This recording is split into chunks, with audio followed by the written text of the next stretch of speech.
for waiting. There were some technical problems. My name is Innokentii Sennovskii. I'll be presenting a talk, Wake Up Neo, Detecting Virtualization for Speculative Execution. A little bit about me. I'm a graduate of National Nuclear Research University MIFI with an information security degree. I'm a reverse engineering specialist at Bizone LLC, and I discovered Spectre variant 3A, which I'm going to talk about today. I'm generally interested in applied cryptography, reverse engineering, hardware attacks, and especially side channel attacks, both on hardware and on cryptography. If you want to contact me due to this talk or for some other reason, you can find me on this email or by my Twitter handle, which is on the screen. So without further ado, let's rush into the talk.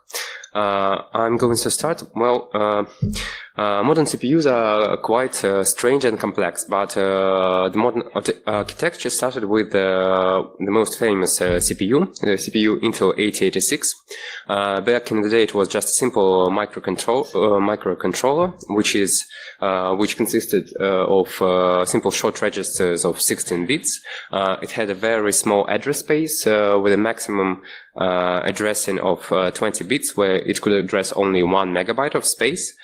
It had no memory protections or other ways of addressing memory other than segments, so it had just real mode. The standard feature size at the time was just 3 micrometers. It's almost 1,000 times more now, well, around 500 times more right now. And the prefetch, which is the number of bytes which are read before the execution of the command, was just 6. There was also no floating point unit inside. Obviously, to become the modern computing machines and to become as useful as they are today, CPUs had to evolve. So with the evolution, many new features came. The floating point unit was one of the first to be introduced. That's why it's called the x87. The register size has increased with time. Nowadays, standard register size on Intel and AMD CPUs is 64 bits. Protected mode was introduced to separate users and separate different applications, as well as to separate different protection levels, such as user mode and kernel mode. Paging was introduced for the same as part of protected mode. Also, single instruction multiple data modules were introduced to handle complex operations which could be parallelized, as well as system management mode, which was created for the purpose of handling hardware devices without the knowledge of their particular intricacies for the operating system. However, it's obvious that one of the most important increases of modern CPUs is not just in features, but in how much they can compute in a single time. And there are only 3 ways to increase that one. And the most obvious way is to compute more in a single second. So just to increase the frequency of computation, increase the cycles. The second one is, well, creating new computing units, which is, for example, what SIMD, SIMD instructions are for. And the last and not that obvious one is to get more cores. So these are the most obvious ways to increase the computing output of a single CPU. But all of these approaches have some problems.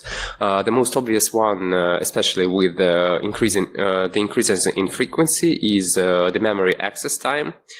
Since however fast a single computation, for example, of an arithmetic, arithmetic computation takes, it still has to retrieve the data somehow and save it back. So all those loads and stores are summing up, and after some time, obviously, there becomes a bottleneck where you just can't access the same data, and the CPU stalls while it waits for the data to come and for it to compute on it. The second problem is energy efficiency. With the increase in computation and with the increase in frequency, any CPU would obviously consume more power, and after a certain amount, it just becomes too much. So there has to be some other way.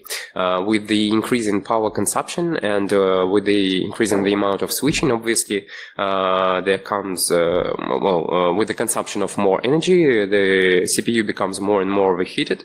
And for example, if you wanted to throttle the CPU to increase the frequency up to 6 gigahertz, you'd obviously had to come up with the system to cool it down, maybe on liquid nitrogen or some other way, but you'd have to implement a special system just to cool it. With parallelism, there's a big problem, which is that while you can implement certain instructions consecutively, there's obviously a problem with serial instructions where the computation is based on previous computation, so you just can't split the task between different cores. And well, finally, the basic laws of nature, although we are not really approaching them yet, but it's obvious that after some time the relative physics is going to come into play, and we won't be able to increase simple frequency and simple power anymore. To address all those issues, Intel and AMD, well, generally CPU companies have come up with new and clever solutions which increase the throughput of CPUs without consuming more energy and without drastically changing the architecture. So the four most important are the cache, the translation leukocyte buffers, hyperthreading, branch prediction, and return stack buffers. So as we all know, cache is a mechanism designed to speed up accesses to data. In Intel CPUs, cache takes on cache is split into 3 different levels, going from 1 to 3. Cache handles data loads and stores, and all loads and stores in the CPU, if it is allowed by if it is allowed on paging. There are different methods of handling caching, and the operating system can change how it handles cache. If caching is on, the cache is split into these 3 levels. The third level has unified data and instructions. So the execution of an instruction would issue a load from the cache, and the same would be with instructions. It's shared by all cores, and levels 2 and 1 are separate for each core. They're designated each for its own, and while the difference between level 1 and level 2 is that level 2 doesn't split data and instructions. There are no separate caches for them, but with level 1 there are special caches for data, and there are other special caches for instructions.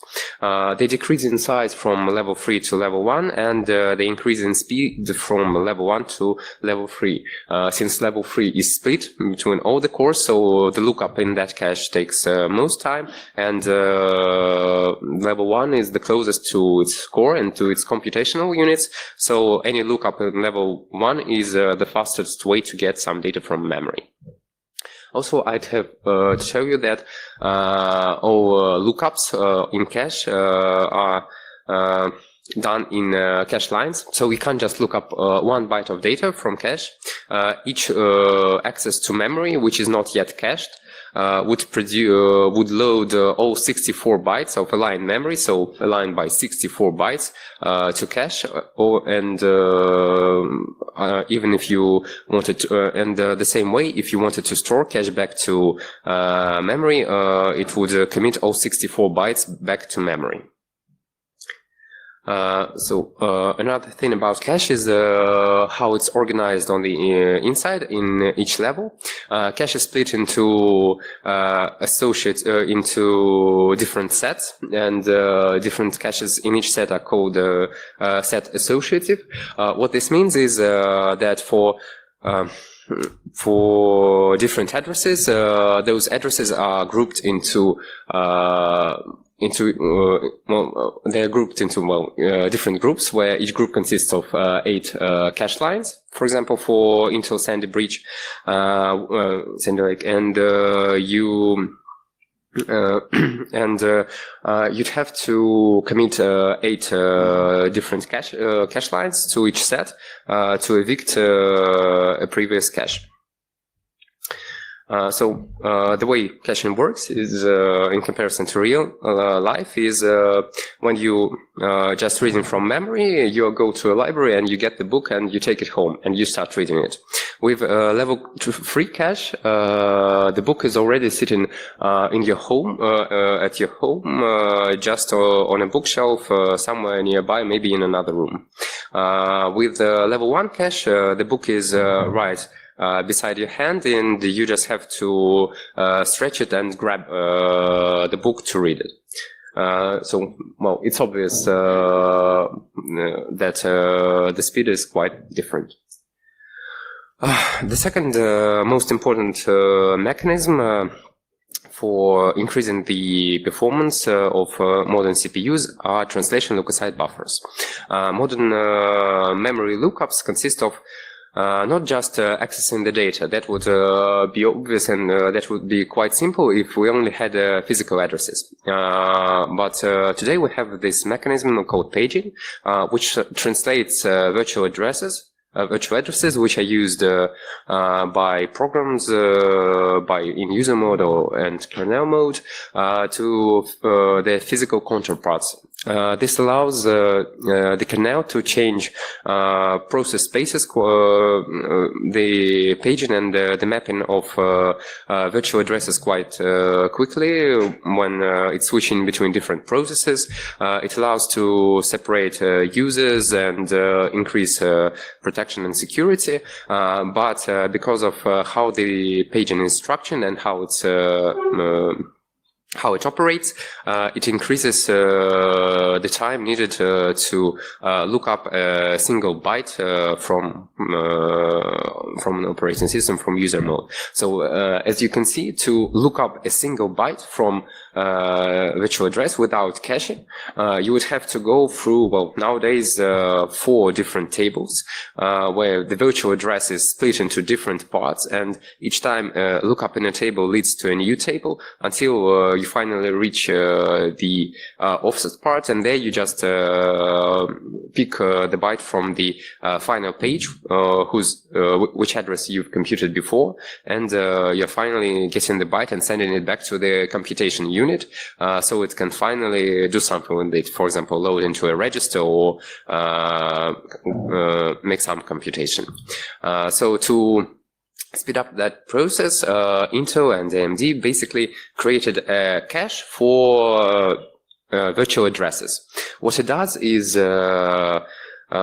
just save save virtual addresses which were recently used in a special cache, and well, that's basically all. The only thing I'd also have to tell you is that TLB is split into large pages or small pages. That's based on how the operating system set up paging in general. So for example, Windows usually sets up pages of 4 kilobyte size, but the maximum, as far as I can remember, is 1 gigabyte. So you could set up much bigger pages.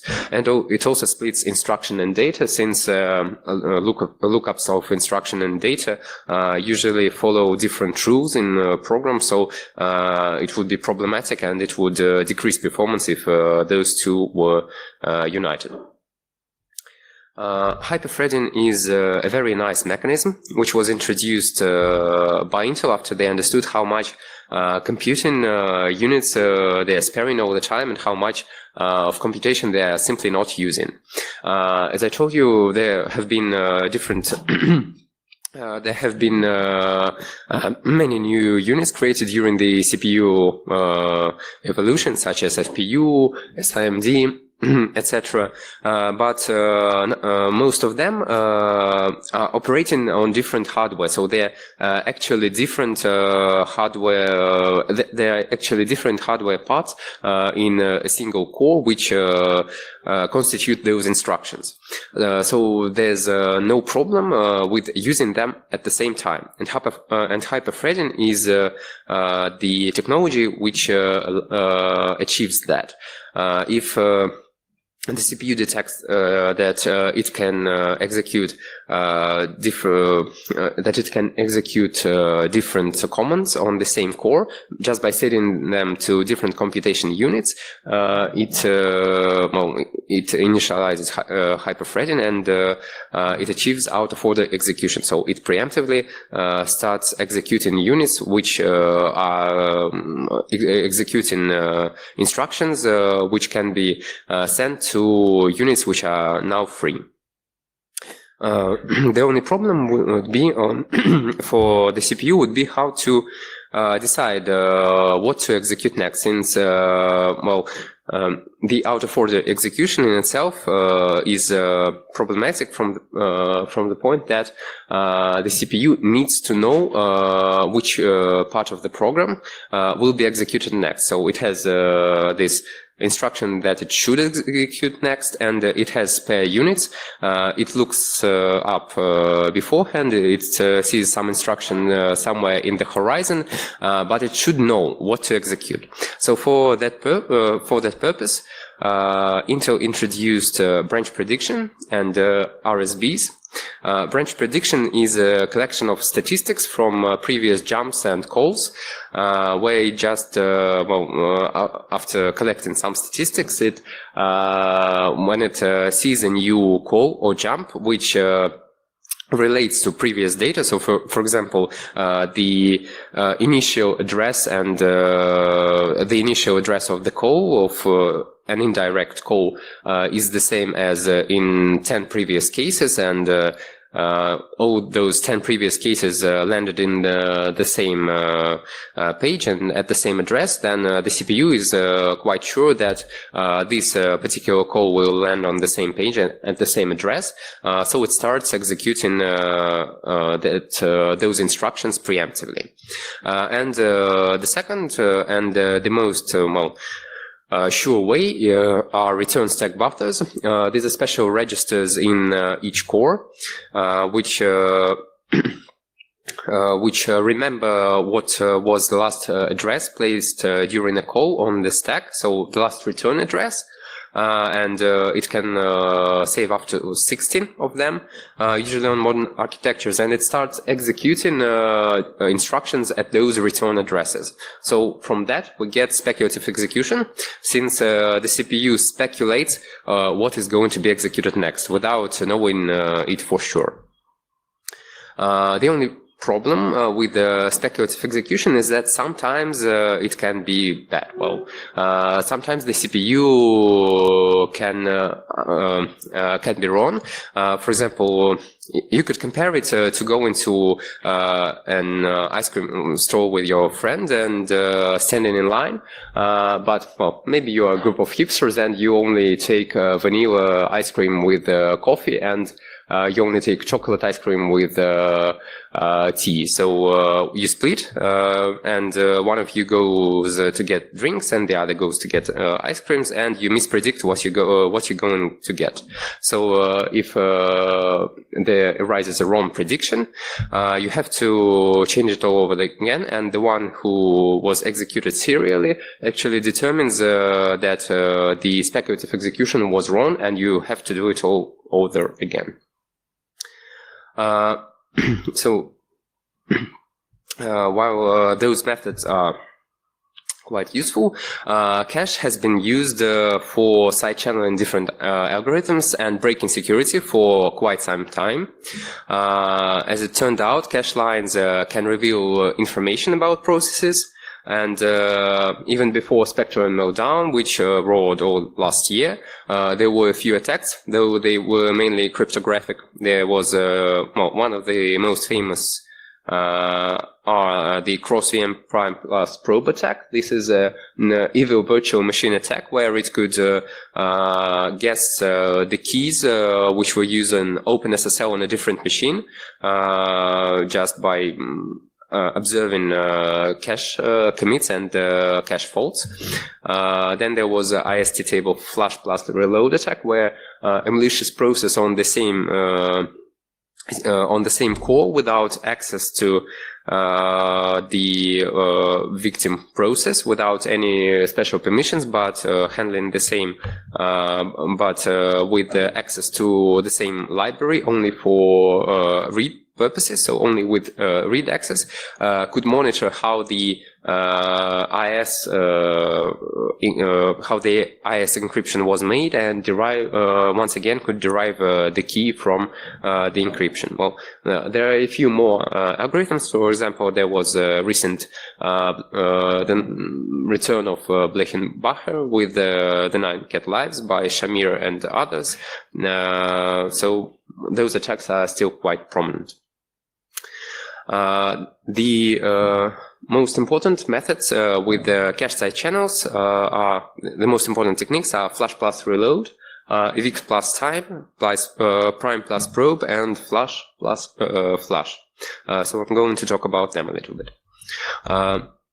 Flush plus reload is a simple attack where you first flush the cache lines with an instruction called CLFlush on Intel, although there's a new instruction called CLFlush opt, which does almost the same thing. So you, instead of committing cache lines to memory, you free them. So, the memory you are trying to monitor doesn't have any memory committed to the actual cache. Then you trigger or wait for the execution of the process that you are trying to monitor and to observe.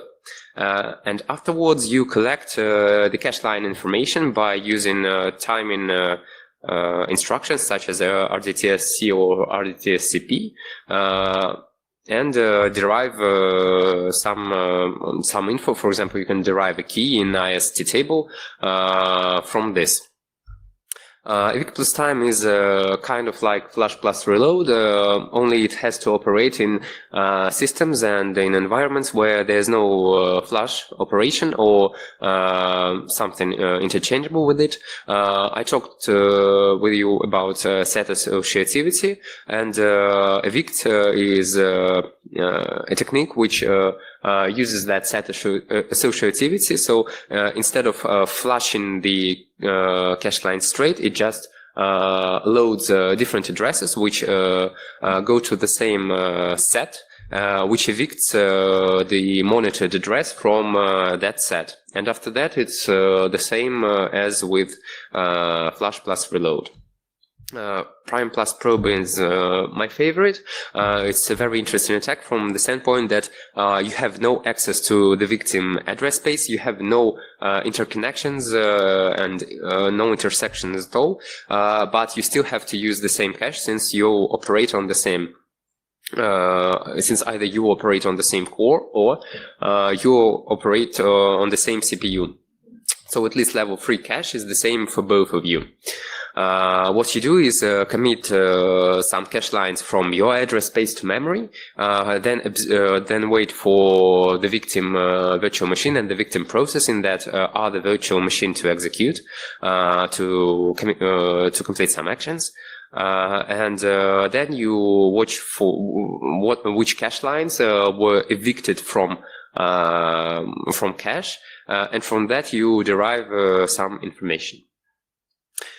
So let's talk about what's so special about cache side channels. Well, before Spectre and Meltdown landed, no one quite understood this principle, but the problem with the speculative execution and caches is that before, special execution was considered, especially by its architects, to show and to leak no information from that particular state of the CPU. So if it's being speculatively executed, unless the CPU determines that this particular speculative execution block is to be really executed, so the execution pointer is going to reach this block, the user or the program could get no data from it. It was as if it was never executed. Cache side channel changed all of that, and now we can leak some data just because caches don't change, and the state of the cache doesn't get discarded after speculative execution. So the simplest way to trigger speculative execution with cache side channel is to use such a gadget. The first thing we do is execute an mfence instruction. This is an instruction that stops all, finishes all load and store operation. So it commits all caches, so that there are no problems further on. Then we call a special function which constitutes of many heavy instructions from XMM, YMM, from usually those are SIMD instructions, so that you could execute regular instructions in the special block. And it takes a lot of time, so that we would trigger speculative execution. Also, the herring function usually doesn't return to line 3. It just returns to the function which called this gadget. Then lines 3 to 5 are actually already in the speculative region. So the first thing we do is we move some data which we want to send back from speculative execution to the register of our choice. Then we shift that register by 12 to align it with the page size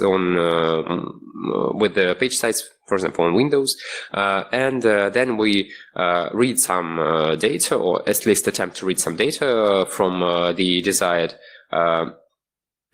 page, from the desired set of consecutive pages, which are referenced by RDI to ARIX. So here we would look up the 5th page. And as we see on the screen, well, if you were to look to compute and to time the accesses to different pages in that region, for example, if the region consisted of 16 pages, the 5th page would have the lowest access time, and from that you could derive that the 5th page was accessed and number 5 was transmitted through the side channel, or, well, here through the covert channel. So we can send data from speculative execution through the cache. What was the problem with Meltdown Inspector is that speculative execution doesn't actually abide by the rules set by Intel for its own instructions. So the classic case of Meltdown is that memory protections were handled, and especially kernel mode and privilege mode protections were handled only after it was determined that the execution reached a certain point. So in speculative execution, those checks weren't yet finished, and you could send the data back. So obviously, reading privileged data is awesome. Can we use speculative execution and cache side channels for something else?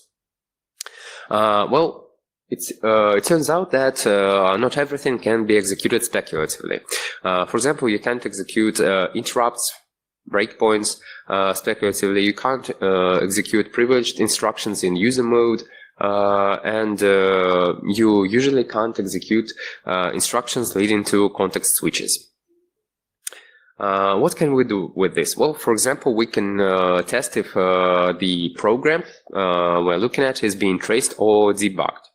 We can detect these inside the speculatively executed area, the software breakpoints, but they're usually easily detectable without that, just by reading accessing the page and reading from it. Hardware breakpoints, which are usually harder to detect since you can't just read from the page and detect them, and page breakpoints, which are also usually hard to detect. So let me show you how this works. This is a simple program. We see the speculative gadget, which is being accessed. It will be accessed 10,000 times. Come on. Yeah, we see that the speculative region was not debugged. Let's just try that once more.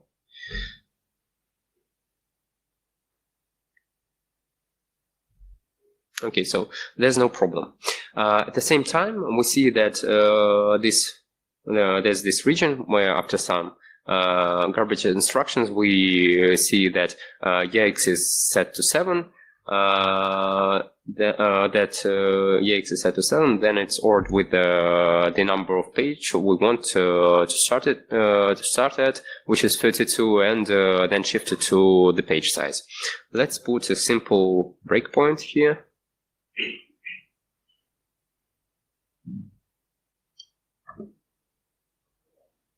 And we see that there's a breakpoint.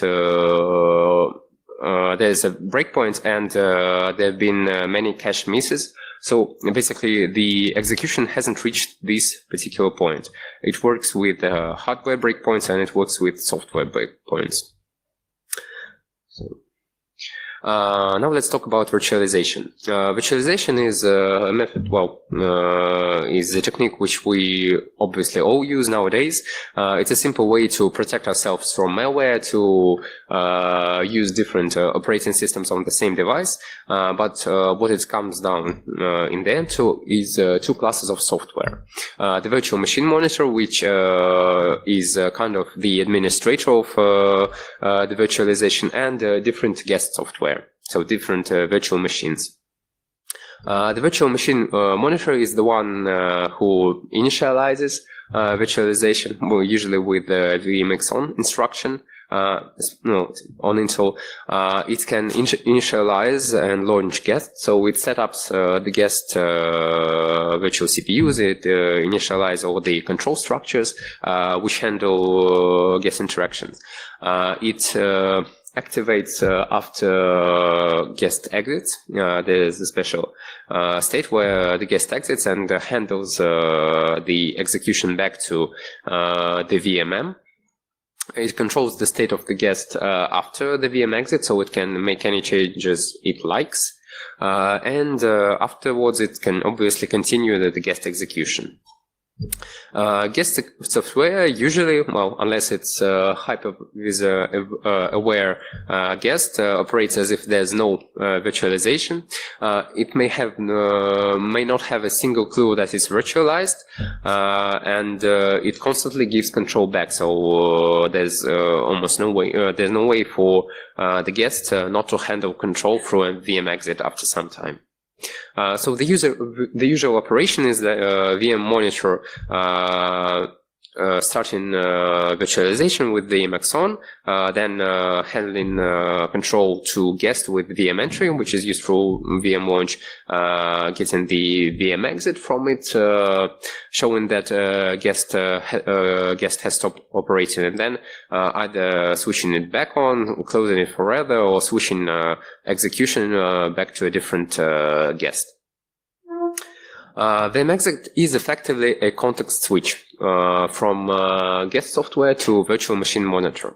It can happen in many cases. There are too many to list.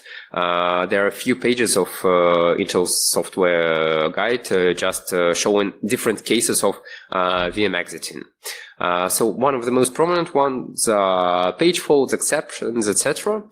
Certain instructions like CPU ID can trigger it, since the VMM usually has to change and spoof data, so not to show that the guest is being virtualized, especially in cases of malware anti-malware virtual monitors such as VMRay, for example. Usually the VMM receives the information about the instruction that caused the VM exit, although sometimes it's not just an instruction. So it gets all the register states, the states of the memory, etc. So the usual ways for detecting hardware virtualization are either timing VM exiting instructions with RDTSC or RDTSCP, instructions such as CPU ID, although there are many, which could trigger a VM exit, or detecting microarchitectural changes after VM exit, for example, tailback profiling or return stack buffer flush. So tailback profiling is usually just measuring the accesses, memory accesses, since TLB is changed during the execution of VMM, and the same works for return stack buffers, since those microarchitectural changes and the changes in those particular registers are not rolled back after the VMM part has been executed. So the problems with timing VM exits is that they are quite obvious to a sandbox. For example, VMRay detects them all the time. RDTSC values can be easily manipulated. There are several ways for changing them. For example, you could just handle in such a way that you change the value all that you send a chosen value back to the guest from your VMM software, or you can create, or for example, Intel CPUs allow you to set up an equation consisting of addition and multiplication, which automatically scales RDTSC from their real value, which comes from the TSC register on the real CPU to the virtual value. Also, timing VM exit can be evaded with blue chicken-like techniques, so they are quite easy to detect. Microarchitectural change detection is much harder to evade. It can't always be detected, but the main problem with it is that it usually requires CPL 0. So this means that some malware which lands on your PC wouldn't be able to use those techniques just because it without elevating its privileges and going to kernel mode, and that's obviously a problem since it wouldn't want to show its technique before it's sure that it's not being monitored. The funny thing is that we can use speculative execution as a detector. It turns out that since RDTSC is an instruction which is usually handled by the VMM, so it produces a VM exit, it can't be executed in speculative.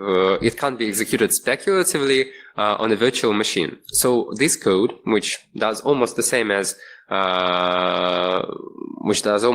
thing as the previously shown one, with only change that here we take the result of the RDTSC instruction in the speculative region, we limit it to some bits. Then we scale then we move it to a special predetermined region and align it to page border, and then we read it so that we get a side channel. So those instructions would stop with RDTSC on a virtual machine. Since the CPU doesn't know what to do with RDTSC, it has to hand over the execution to the virtual machine monitor from the time it sees RDTSC, but it's not yet sure whether the execution will actually reach this point. So there's no need to switch it to the VMM yet. And on non-virtualized operating system with just regular execution, this will easily execute. So basically, so what we can do is, for using speculative execution as a detector, is just execute one of VM exiting instructions, which can be speculatively executed in a speculative region, then modify the results to fit a certain range, and read from a selected page. The result will be that, well, I tried with those two instructions. Unfortunately, read MSR requires CPL 0. RDTSC can be used from user mode. So when we do this, we get two different pictures. The left picture is on non-virtualized software, so you get a clear page with or a clear page region where the accesses are faster than on all the other pages. So you know that RDTSC has been executed. The results of its execution were, and the results of its execution influenced how the page lookups were handled. And on the right, you see the case where the RDTSC was virtualized and was executed speculatively in virtual environment. So the execution stopped there, and the accesses are randomized. So the accesses are for the most part of the same speed. So let me show you.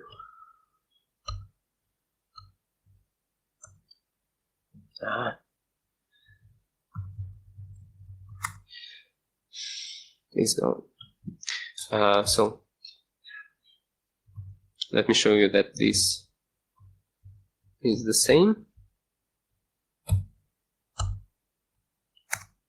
Okay, let's create the virtualization. So we see that here we have 5 cache misses out of 10,000, and here the same file on a virtualized machine produces most of the cache lookups are actually misses. So we see that RDTSC is virtualized, and we're sure that that we are performing in a virtualized environment. So what can this detector do? It can obviously answer a simple question whether you are virtualized or not. You can make it a binary detector. The only problem with that is that a reverse engineer would just easily switch it back at the jump instruction, and it would execute on. So it would protect against automatic detection, but well, a skilled reverse engineer would still easily notice it. But the sweet thing about this particular method is that it can be used to construct and send different data through the speculative region and through the side channel. So it can be manipulated in such a way that you present two sets of data, one for when you are in a virtualized state and one when you are not, without producing a cleave. It's done in a very simple way. You just create two sets of data, for example, two keys, one for when you want to decrypt data in a virtualized, one in non-virtualized. You split the page for detection into two sets. You embed the non-virtualized data in one of the sets and virtualized in the other.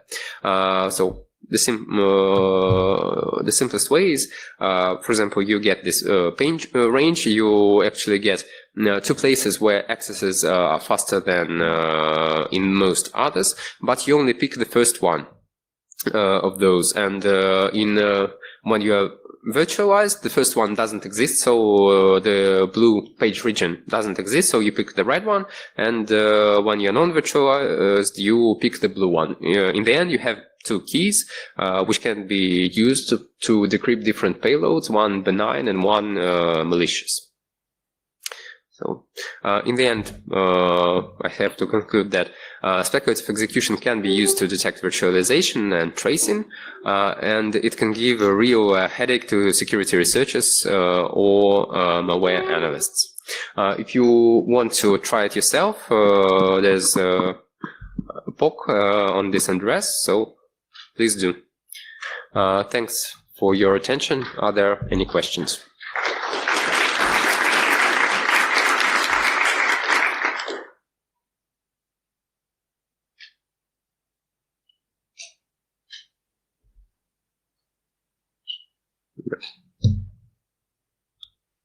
Don't be shy.